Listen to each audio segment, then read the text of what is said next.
Welcome back, tribe. I'm super excited for today's video. We are going to be talking about some of the most evil books in the world.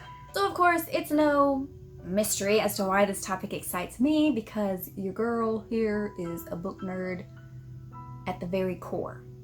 So there are plenty of different horror novels I've read, books about serial killers and all sorts of disturbing dark things, but none of that comes close to the books that I'm about to talk to you about today. So to start off with, let's talk about one that is probably super popular among some of you.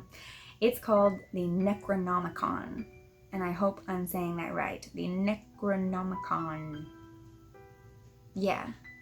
So while initially being a complete work of fiction by H.P. Lovecraft, it has since then gained this huge cult following and is almost revered as an actual book. And if there's one thing I've talked about before on this channel, it's the power of belief.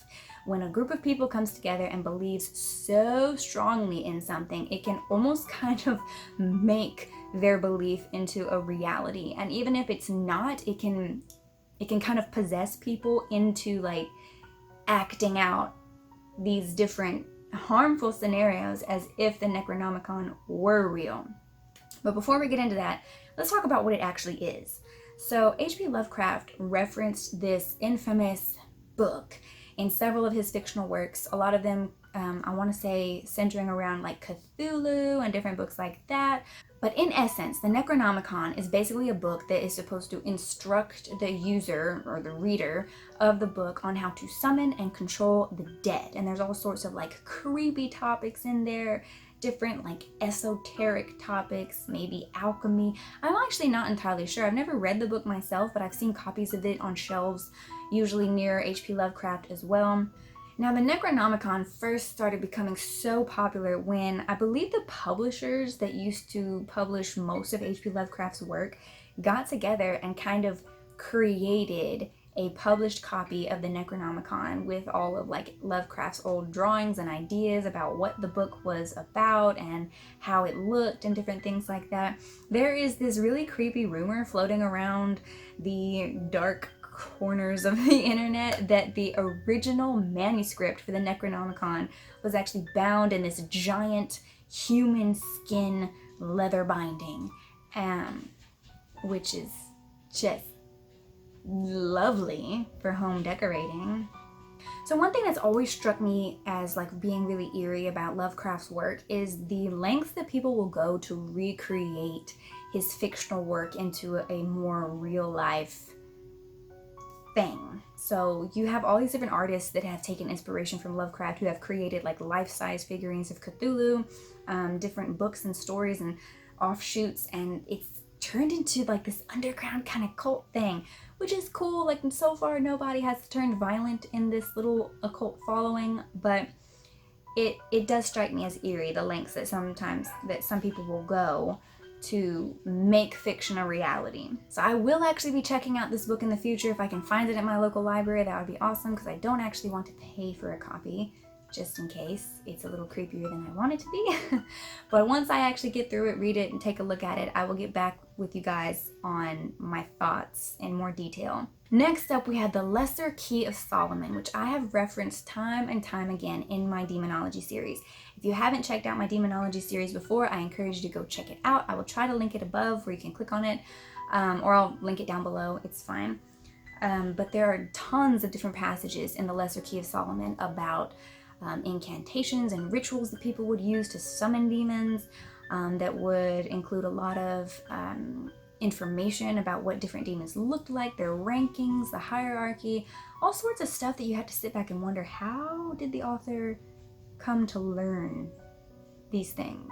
Now, supposedly the book itself, the Lesser Key of Solomon, is cursed. Supposedly, if you dare to own your own copy of the Lesser Key of Solomon, you will be cursed with a run of bad luck, and you will most likely have some very strange paranormal phenomenon happen in your home. Now, the book itself centers around the study of demonology. It was said to have been written around the 17th century.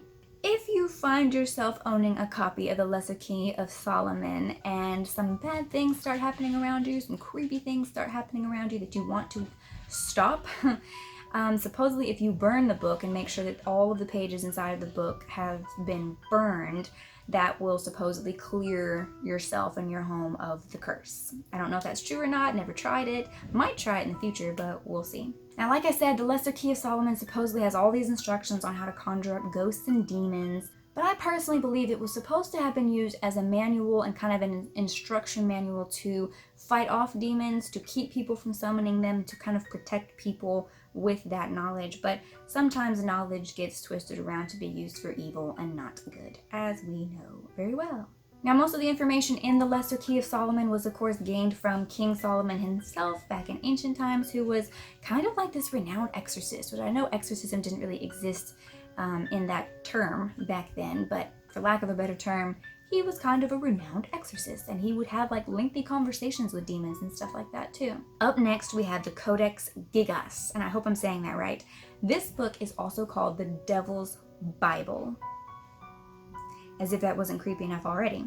So supposedly the Codex Gigas was written in the 12th century by a monk who broke his sacred vows. Now, if you look up just generally like evil books, you will find that a lot of evil books throughout history have this same kind of legend or lore surrounding it, that the book was originally written by a monk who broke his sacred vows. So apparently this monk was imprisoned and actually set to be hanged for breaking his vows. I don't know what exactly this man did, but apparently he did something very, very naughty.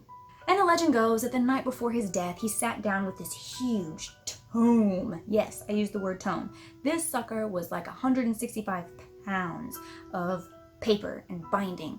And he sat down, started to write, started to draw different very dark topics. I'm not entirely sure what his point was in writing out all of these really dark, creepy things before he died, but apparently the monk knew that he wasn't going to get through the entire tome, he wasn't going to finish everything before sunrise and before his death.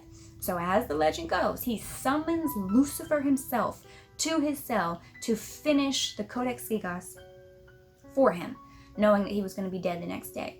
So according to lore, more than half of this book was literally written by the devil himself. Now, in the book, there's all manner of very disturbing, dark artwork and incantations. Supposedly, there's like ways to summon evil spirits and demons. And there are a few pictures in there that supposedly represent the devil himself and what the devil really looks like. It's all very, very creepy.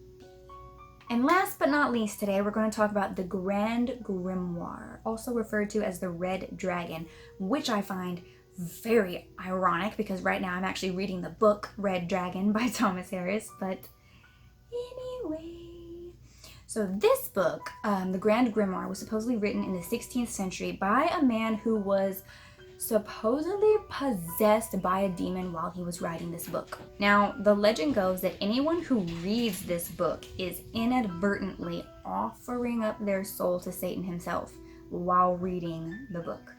And this legend became so popular and so like fearful of the public that the Vatican actually took the original manuscript of this book and locked it away in their vaults.